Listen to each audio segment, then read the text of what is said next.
16장 14절부터죠. 16장 사무엘상 16장 14절 23절까지 14절부터 읽습니다. 여호와의 영이 사울에게서 떠나고 여호와께서 부리시는 악령이 그를 번뇌하게 한지라. 사울의 신하들이 그에게 이르되 보소서 하나님께서 부리시는 악령이 왕을 번뇌하게 하온즉 원하건대 우리 주께서는 당신 앞에서 모시는 신하들에게 명령하여 수금을 잘 타는 사람을 구하게 하소서. 하나님께서 부리시는 악령이 왕에게 이를 때에 그가 손으로 타면 왕이 나으시리이다 하는지라. 사울이 신하에게 이르되 나를 위하여 잘 타는 사람을 구하여 내게로 데려오라 하니 소년 중 한 사람이 대답하여 이르되 내가 베들레헴 사람 이새의 아들을 본즉 수금을 탈 줄을 알고 용기와 무용과 구변이 있는 준수한 자라. 여호와께서 그와 함께 계시더이다 하더라. 사울이 옛 전령들을 이새에게 보내어 이르되 양치는 내 아들 다윗을 내게로 보내라 하매 이새가 떡과 한 가죽 부대의 포도주와 염소 새끼를 나귀에 실리고 그의 아들 다윗을 시켜 사울에게 보내니 다윗이 사울에게 이르러 그 앞에 모셔서매 사울이 그를 크게 사랑하여 자기의 무기를 드는 자로 삼고 또 사울이 이새에게 사람을 보내어 이르되 원하건대 다윗을 내 앞에 모셔 서게 하라. 그가 내게 은총을 얻었느니라 하니라.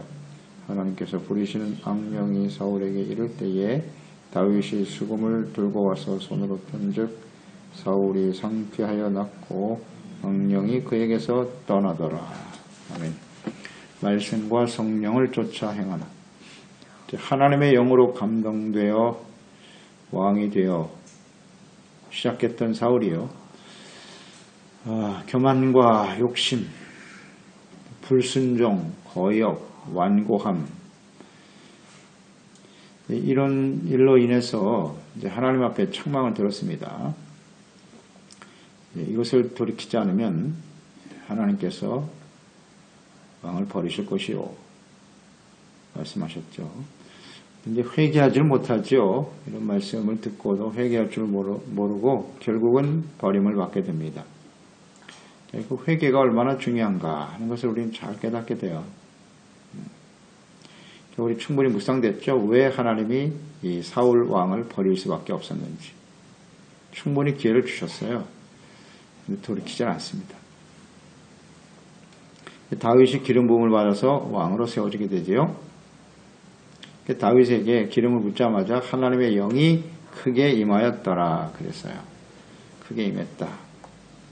사울은 이제 하나님의 영이 떠나버렸어요. 그래서 영으로 시작해서 육으로 마감하는, 육체로 마감하는 사람이 되고 말았습니다. 대표적인 사람이 되었죠.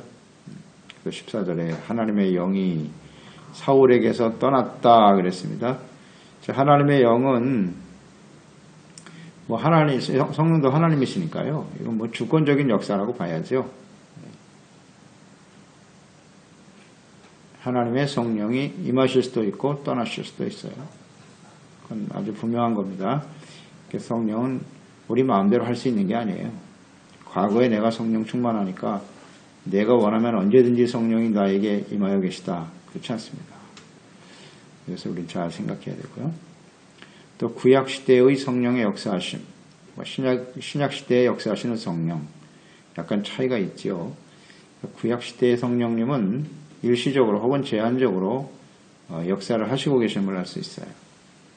하나님의 뜻과 사명을 위해서 기름 부음을 받게 될 때 성령이 임하셨어요. 성령이 임하셔서 하나님의 특별한 사명을 가지고 주님을 섬기게 될 사람들에게 이제 임하시는 건데, 그러나 그 사람이 하나님을 경외하지 아니하고 좀 말씀을 듣고 순종하는, 죄를 버리고 의와 거룩한 삶을 계속 유지하지 못하게 되면 하나님의 성령이 그와 함께 하실 수 없다는 것도 우리는 사울을 통해서 잘 알게 됩니다. 이 속성은 변하지 않아요.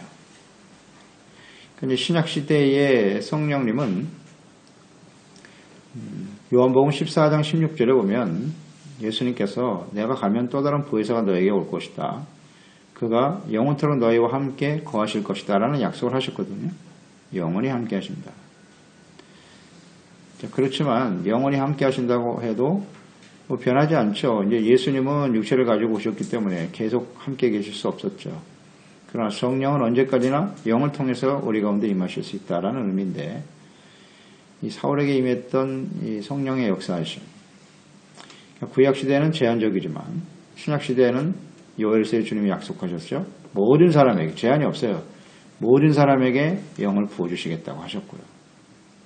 그러나 영원한 약속은 언제든지 거기에 책임과 의무가 따른다는 사실을 우리는 놓치면 안 돼요. 이스라엘 백성들에게 주신 언약은 영원한 언약이죠. 하나님이 신의 산에서 주신 언약은 영원한 언약이에요. 아브라함의 언약, 영원한 언약입니다. 문제는 영원한 언약을 받았을 때 그 백성들이 지켜야 될 책임과 의무를 다하지 못하면, 하나님의 말씀에 대한 순종과 의의 거룩한 삶을 놓쳐버리면 그 언약이 계속 실행될 수 없다는 거, 이걸 언제나 놓치지 말아야 돼요. 성령도 하나님이시거든요.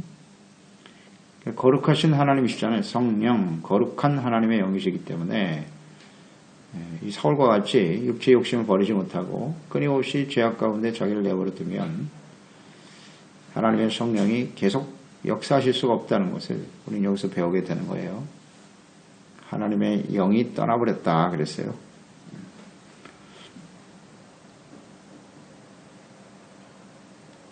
우리는 언제든지 하나님의 성령께서 우리 가운데 임하시고 성령과 함께 동행하는 삶을 놓치면 안 돼요. 이 사울과 같은 이 범죄, 사울과 같은 이 완악함, 이거 우리가 버리지 못하면요, 성령이 더 이상 역사하실 수가 없어요. 우리와 함께 하실 수 없다는 거예요. 이건 이스라엘 역사 전체에서 나타난 하나님의 뜻이죠. 예루살렘에 성전이 있고 하나님이 거여 계시지만 이스라엘 백성들이 악을 행하면 하나님이 더 이상 그들과 함께 하실 수 없는 것과 같아요. 그래서 이방인들에 의해서 짓밟히고 말잖아요. 형식적인 신앙생활, 무늬만 그리스도인 사람들, 절대 성령이 함께 역사하실 수 없다는 거 잊지 말아야 돼요. 그래서 우리 가운데 성령이 근심하는 일이 없도록 해야 한다 그랬어요. 근심하는 일을 하지 말라. 성령이 떠나버리시면 육체만 남는 거예요. 육체만. 황폐한 삶이 되고 마는 것이죠. 이것을 우리는 잘 이해해야 합니다. 그래서 말씀과 이 성령의 관계를 우리는 잘 이해하고 있어야 돼요. 말씀과 성령의 관계. 말씀이 왜 필요하냐? 말씀을 들어야 죄가 깨달아지는 거고, 회개하고 돌이키고 용서받고 의롭다함을 얻고 거룩한 삶을 끊임없이 우리가 회복되어져 가는 일에 성령이 중요한 역할을 하시고, 성령의 인도하심을 따라 성령을 우리 가운데 죄가 들어오면 그것을 끊임없이 책망하시고 바로잡아 주시잖아요. 그럴 때 회개하고 돌이키는 삶을 계속해야 돼요. 그래야만 성령과 함께 동행하는 삶을 살 수가 있어요. 말씀과 성령의 관계는 매우 중요해요. 또 성령은 철저한 진리의 영이세요. 진리의 영. 진리는 하나님의 말씀이요 예수 그리스도거든요. 하나님의 말씀과 예수 그리스도가 아닌 것은 성령이 아니에요. 말씀을 떠나서 무슨 이야기를 하는 건 그건 성령이 아닙니다.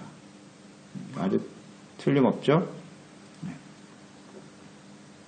오직 예수 그리스도. 네.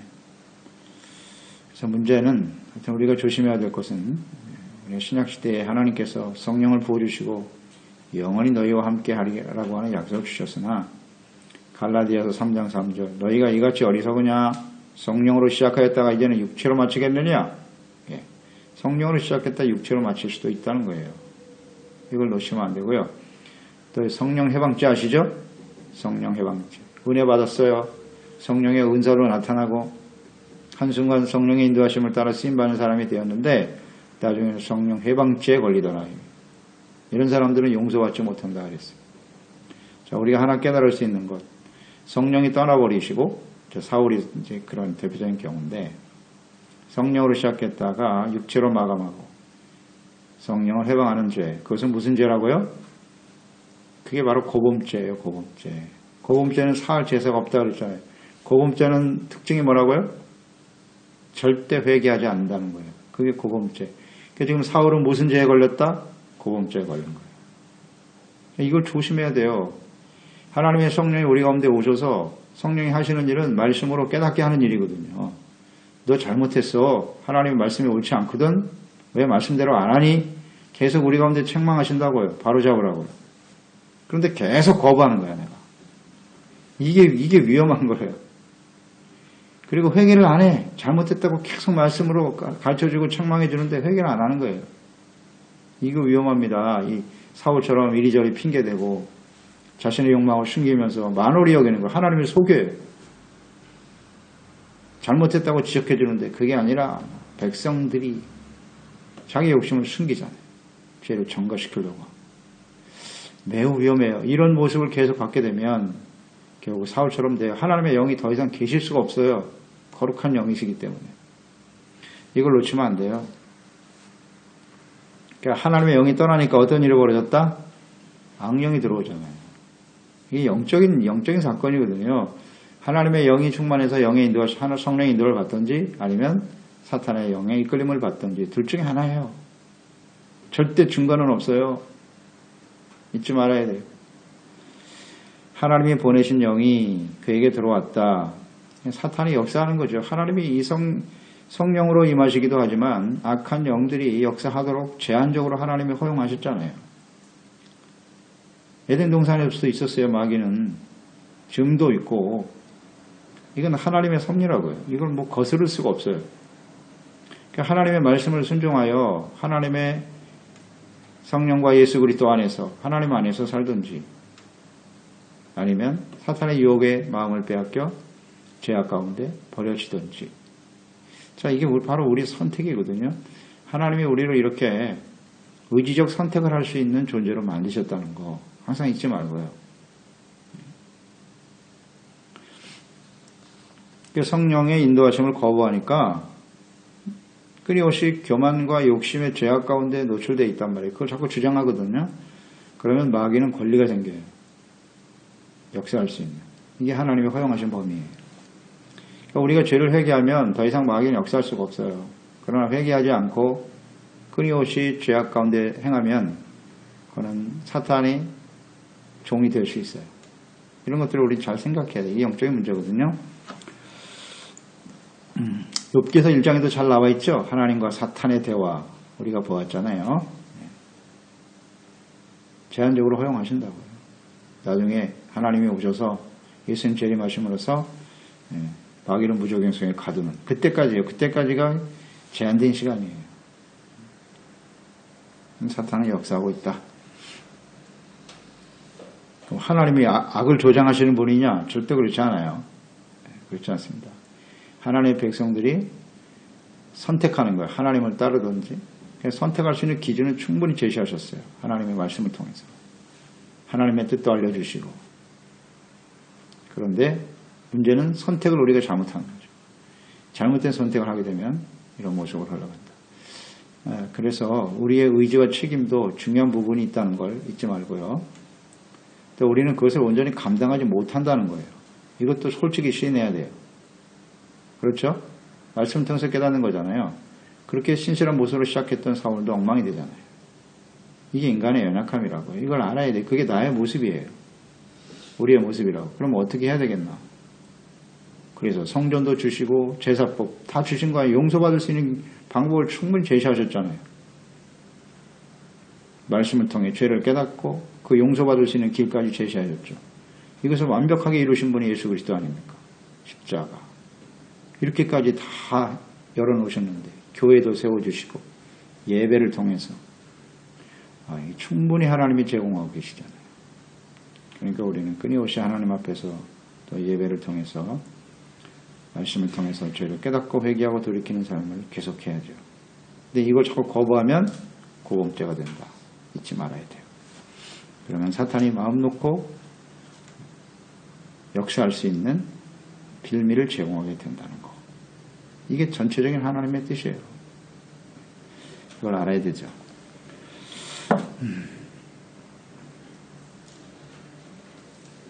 16절 17절에 보면 사울에게 악령을 쫓아내기 위해서 제안합니다. 신하들이 제안하기를 수금을 잘 타는 사람을 청구하고 있습니다.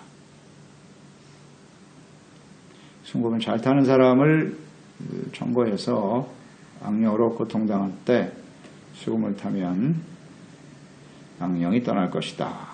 자, 이렇게 제안을 합니다. 이 제안에 대해서 어떻게 생각하십니까? 저는 이걸 묵상하면서 이 신하들도 역시 똑같은 영성을 가진 사람들이구나 하는 걸 생각하게 되고요. 자, 사울이 악령으로부터 해방될 수 있는 길은 뭘까요? 근본적인 치료 방법은 뭐죠? 간단해요. 회개하면 돼요. 근데 모르잖아요. 하긴 뭐 신하들이 그 왕에게 회개하시오 하는 말 하기 쉽지 않겠죠. 뭐 사무엘이 말해도 안 듣는 사람인데 뭐 회개하라고 한다 듣겠습니까마는 문제는 근본적인 해결책은 회개하고 돌이키는 일이에요. 그러면 하나님께서 불쌍히 여기시겠죠. 하나님은 자비와 긍휼이 많으신 분이시거든요. 회개하는 자의 기도는 반드시 들으세요. 이건 아주 변함없는 하나님의 뜻이에요. 근본 해결책은 회개하는 겁니다. 문제는 사울이 더 이상 회개할 수 없다는 거죠. 자, 이게 문제예요. 고범죄를 짓고 있기 때문에 그래요. 수금을 타는데 그건 일시적이겠죠. 일시적인 해결 방법이지 근본적인 방법은 아니에요. 이런 걸 묵상하게 되고요. 또 신하들이 이런 생각을 하게 된 것도 역시 하나님의 섭리 속에 있다고 봐야죠. 하나님께서 다윗을 등장시키는 겁니다. 다윗을 하나님의 때에 왕실로 끌어들이시는 거죠. 이게 하나님의 뜻입니다. 18절에 보면 다윗이 등장하는데 사람들이 다윗을 어떻게 소개하고 있나요? 다윗은 어떤 사람이었다? 일단 수금을 잘 타고 그 다음에 용기가 있다 그랬어요. 용기가 있고 무용과 구변이 준수한 사람이다. 말도 잘하고 용맹스럽고 무용도 있다. 아주 용감하고. 근데 이게 목자거든요. 목동인데 어떻게 사람들에게 이렇게 소문이 났을까? 나중에 고백하죠. 사울 왕 앞에서 골리앗과 싸울 때 말이야. 내가 사자와 곰도 이겼다. 이런 것들이 사람들에게 다 퍼지는 거죠. 사자와 싸워서 이겼다. 이만큼 용기가 있고 담대한 사람이었다. 목동이지만 양을 지키기 위해서. 이런 사람이었고 또 준수하다 그랬고요. 중요한 결정적인 것은 여호와께서 그와 함께 하시더이다. 자, 이게 사람들에게 다 퍼졌어요. 자, 어떻게 알게 됐을까? 다윗은 한 이름 없는 목동에 지나지 않아요. 그 막내 아들이고요. 어린 아들인데 하나님의 영이 그에게 감동되니까요. 이게 하나님의 성령이 역사하신 증거거든요. 이런 게 증거예요. 그러니까 이런 증거들은 숨길 수가 없는 거예요. 그러니까 빛을 품고 있는 사람은 어둠 속에서 그걸 숨길 수가 없어요. 드러나는 거예요. 그러니까 하나님의 영이 임하시니까 당연히 이런 특징들이 나타나게 되고 주변 사람들에게 영향을 미치게 되는 거예요. 이게 바로 하나님의 성령이 감동된 사람들의 모습이죠. 자, 오늘날 우리가 하나님의 영으로 거듭난 하나님의 자녀가 되었다. 하나님의 성령이 임하시고 역사하신 자녀가 되었다. 세상 사람들에게 미미한 모습으로 나타나지 않아요. 반드시 드러나요. 예수 믿으면 성령 역사하면 변화가 일어난다고요. 삶의 변화가 일어나요. 인격적인 변화도 일어나고 누가 봐도 알아요. 아, 저 사람은 하나님 믿는 사람이구나. 만약에 우리 주변에 그런 영향을 미치지 못하고 있다면 그건 하나의 종교인일 수는 있죠. 종교인일 수 있으나 진정한 영으로 거듭난 구원받은 사람이라고 볼 수는 없겠죠. 숨길 수가 없다니까요. 절대 숨길 수 없어요. 그래서 사람들이 알게 된 거예요. 알게 됐어요. 강하고 담대하고. 사울 앞에 서는 것, 이게 하나님의 뜻이에요. 왜 사울에게 보냈을까 하는 것을 우리 생각하게 되는데요. 21절, 22절을 보니까 다윗을 보고 크게 사랑하여 그랬어요. 자신의 무기를 드는 자로 삼았다. 경호원이죠. 경호원을 삼았다는 거예요. 무기 드는 자는 아무나 세울 수가 없죠. 잘못하면 자기를 시해할 수 있는 사람이기 때문에 철저하게 신뢰하는 사람 아니면 무기를 든 자를 세울 수가 없습니다. 그런데 다윗을 처음 봤는데 어떻게 무기 든 자를 세웠을까? 자신의 목숨을 맡긴 거랑 마찬가지거든요. 자, 그만큼 하나님의 신에 감동된 다윗이 사울에게 신뢰를 주었다고 봐야죠. 하나님의 섭리라고 봐야 됩니다. 왜 하나님께서 다윗을 갑자기 끌어올려서 사울 옆에 두게 하셨는가? 사울은 이미 이제 버림받은 사람이고요. 사울을 지켜보면서 왕으로서의 자질을 훈련시키는 거죠. 왕이 어떠해야 하는가? 왕이 하나님의 영에 감동되지 못하고 악한 영에 사로잡힐 때 어떤 모습을 갖게 되는가. 이것이 이스라엘 나라에 미칠 영향은 어떠한지 옆에서 보게 하는 거예요. 이게 다 하나님의 뜻이 있잖아요. 왕은 어떠해야 되는지.